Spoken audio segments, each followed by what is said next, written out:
अस्सलाम वालेकुम नाज़रीन, मां आहियां शुएब अली उमरानी ऐं तव्हां ॾिसी रहिया आहियो BR टाइम न्यूज़। सभ खां पहिरियां शामिल कंदासीं हीअ रिपोर्ट।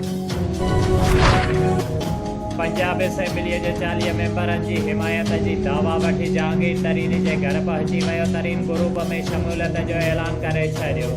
जहांगीर तरीन ऐं अलीम ख़ान ग्रुप जो गॾिजी हलण जो फ़ैसिलो। अलीम ख़ान चयो आहे त जेकॾहिं अदम एतमाद अचे थो त असां सभु मिली करे फ़ैसिलो कंदासीं त कंहिं जो साथ ॾियणो आहे।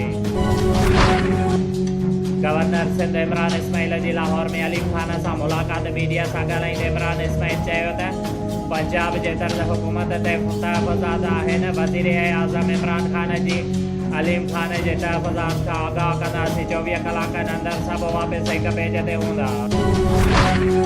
बिलावल भुट्टो ज़रदारी इमरान ख़ान खे 24 कलाकनि अंदरि इस्तीफ़ा ॾियण जो अल्टीमेटम ॾेई छॾियो। हुन चयो त इमरान ख़ान में हिमत आहे त 24 कलाकनि में असेंबली टोड़े ऐं नई इलेक्शन में असांजो मुक़ाबिलो करे।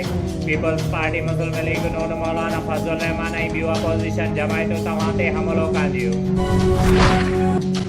जमायत इस्लाहुल मुस्लिमीन ज़िला शहीद बेनज़ीराबाद तरफ़ां ज़िले जे ब्रांचेस जे साल 2022 जे नवनि चूंडियल उहिदेदारनि जे हलफ़ बरदारी तक़रीब ऐं तरतीबी वर्कशॉप जो प्रोग्राम थियो, जंहिंमें सूबाई उहिदेदार सीनियर नायब सदर मोहम्मद अशरफ जतोई, नायब सदर नियाज़ अहमद, राजबर Mohammad Iqbal Sohu, press secretary doctor Saeed Ahmed एवान ऐं ॿियनि शिरकत कई।